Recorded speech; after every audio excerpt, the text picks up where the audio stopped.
dumbass criminals to talk about, baby. It's the whacked out news. People breaking the law. Fighting in the nude. Drunk people pooping in the street. It's the whacked out news. So many people on meth. Ow!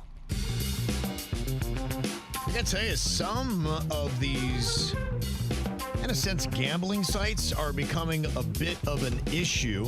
Kalshi is out there, Poly Market, a few where you can really just place wagers on about anything that is happening in life. It is not necessarily just sporting event stuff, and it's really become kind of a problem with the military, and this story really exemplifies that. Master Sergeant Gannon Ken Van Dyke, who's active duty at Fort Bragg, wagered $32,000 on Poly Market that Nicolas Maduro out of Venezuela would be out by January.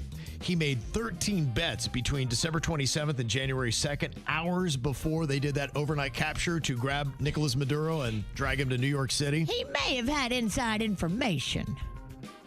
Paid off. Van Dyke cashed out over $400,000 in profits on that $32,000 bet. Whoa. And he routed it through a foreign crypto vault. Whoa. They say the trades were so outsized, they caught law enforcement attention almost immediately, saying, okay, what is this? Like, he just wagered that Nicolas Maduro would be drug out of his bed in the middle of the night. Went too big. You went too big. Now he's facing 5 federal charges. Ugh. Yeah, so that's... And probably dishonorable discharge. Yeah, it's one thing they're zeroing in on, and it's a no-brainer. They don't want anybody in the military being able to use this stuff. It would be, like a federal offense if you did it, and they want to cut down on politicians making all these insider trades. The politicians just are doing it from invisible IP addresses that are untraceable. Yep. Unfortunately, this military guy got caught. Yes. He wasn't slippery enough. Now, they asked President Trump about the wager, and here's what he had to say. Well, I don't know about it, but was he betting that they would get him or they wouldn't get him? It sounds like he was betting on his removal from office, that Maduro would be removed. Well, that's it sounds interesting. like he was involved in the operation. That's like Pete Rose betting on his own team. It's a little like Pete Rose. Pete Rose, they kept him out of the Hall of Fame because he bet on his own team. Now, if he bet against his team, that would be no good, but he bet on his own team. I'll look into it, yeah? Okay. Hold on. I think he just said it's okay. Yeah, And he's a he, Pete bet Rose on fan. he bet on America, and America won. So I think he's okay with him betting on America. Let him keep the money. I think Nothing to see here. I think he wants Pete Rose in the Hall of Fame. I think he does, too. I kind of got that as well. Yeah. 42-year-old Lisa Nagel faces misdemeanor charges after giving police a false name during a disturbance call in Jensen Beach. Deputies responded to her home, and Nagel slammed the door in an officer's face and then was placed in handcuffs. During questioning, she told police that her name was, quote, Donald Duck. Girl, how do you think this is going to play out? She was also able to slip out of one handcuff while she was detained. Then she was arrested for resisting without violence and providing a false name to law enforcement, both misdemeanor offenses. So, yeah, I guess you can't do that. Squirrely. Squirrely, She's a though. squirrely one, y'all.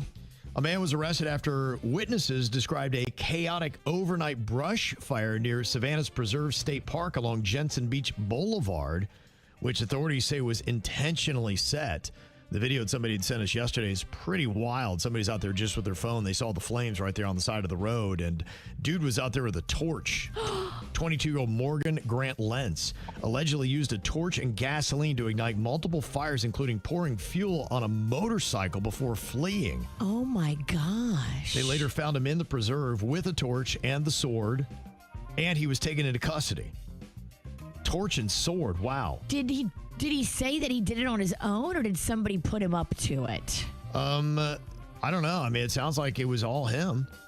He's a UCF student that had recently shown erratic behavior, but I think he's pretty much all and he's owning it. There's people on TikTok and Instagram saying that all these fires are being set intentionally because people that want to open these AI data centers come in and they offer to take the land that's torched and damaged, and then they put a data center on it. And all of a sudden- and that's the wildfire end result. You see a bunch of robots, with a torch, just putting fire everywhere. I'm just saying, that's I don't know what's you out can take there. land on it. I mean, people already hate it. You take a preserve. Yeah, I don't think that's even open for discussion. And it sounds like right now in Okeechobee County, they're shooting it down. I think people are really starting to get an idea of what these data centers are about. Like, Good. not in my neighborhood. I know. Not in my neighborhood. Good. I'm glad that people are realizing before it just we all get hoodwinked. Oh, it's too late. A 43-year-old man in Wildwood, Florida, named Roy McIntosh was arrested after he confronted a male employee at a Subway restaurant. They say Roy became verbally upset and slapped the victim across the face and then walked out. Why? Apparently, he was a little bit upset because the person, he says, intentionally gave him old, stale bread on a sandwich the last time he was there. There are a lot of Subway fights. I mean, a ton. Just put it in YouTube. Roy said that when he went in to complain, that the guy just began to laugh, which made him angry enough to attack him. Oh, boy. Yeah, he was arrested for battery for doing that. This is why you just got to keep a weapon on you because you never know. Especially in a deli line, man. People go crazy if they're getting their subs and something doesn't go right. I mean, I get the emotion. I don't get the violence. You got to just be ready for anything nowadays. Yeah, you do. A Missouri man is facing charges after police say he stripped naked and started dancing in the vestibule at an Aldi grocery store in Columbia, Missouri. Why can't this happen when I'm at Aldi? It's so boring when I'm there. Yeah, this guy would spice it up. 41-year-old Sidney Jones walked into the store, removed his clothes, and danced both inside and outside the entrance while shoppers, including children, were nearby. Well, that part sucks. Whoa. You don't want kids to see it, but I am a fan of random ridiculousness. He's now been banned from all Aldi stores. He had his Aldi hanging out. Yeah. He was in the meat aisle. Yeah, it was Aldi. That's what he showed. And a former New York druggie is suing Amazon over brain cells he killed while doing whippets for years. He claims that the nitrous oxide canisters they sold him were being used to get high, but he said that the nitrous oxide canisters were something that they sold as being safe and legal, since it's sometimes used by chefs to create whipped cream and foams for fancy high-end dishes. He said they should have known that New York druggies would have been using it to get high. So he wants to hold them responsible for his dumb decisions. Ridiculous. I hope they throw this out of court. I heard of something, though. If you buy too many of those cans, you're suspect, and they won't allow you to buy. There's a number they're going to let you buy. Is that true? That's good if that's true. It should. I mean, they've done that for other questionable substances. What is it? The stuff that people try to make meth with? It's some kind of like a pill or something like that. Yeah, it's like in Claritin D. Yeah. You have to show your ID now to get allergy medicine. Right. So when somebody comes in and buys 80 boxes of it, you're like, all right. Wait It does a minute. look- if all of a sudden I go to Walmart and I got 40 bottles of whipped cream, like, what's that guy doing? And no surprise here, if you've been in Florida for a while, you know we are the lightning strike capital of America. 97 fatalities over the past 2 decades, more Don't than any play. other state. Yeah. Florida does not play with lightning, y'all. If you're new here, just know that. Go inside. Nearly 2/3 of lightning deaths happen during outdoor activities. Duh. There's your wait. obvious stat of the day. But it's horrifying that 1/3's indoors. Sometimes it can come through your window. See, that's when Mother Nature ain't playing by the rules. That ain't fair. That's how you know God's got it out for you. Yeah, it's your time, friend. Yeah. And check out this video that is kind of going viral. 2 guys performing a little beatboxing dubstep. They call themselves choir nerds, and it's trending. This is 2 dudes making these sounds with just their mouths. Whoa, whoa, whoa.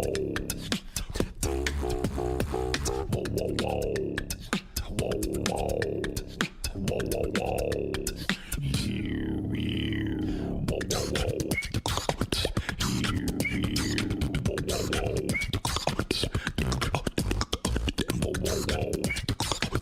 Okay. I could be the whoa, whoa, whoa guy, but that other guy is doing all the work. Yeah, it does feel like one dude's doing the heavy lifting, doesn't it? Yes. The other guy's just making fart noises. I could do the beat part if Kevin wants to add that stank. Yeah. One guy's just. What does he add to it? That's good, Kev. That's all you got? I think with 4 of us, we could do that. Oh, easily. Okay. We We'll have should to work on it. that. Yeah. Okay. It's going viral. Why not?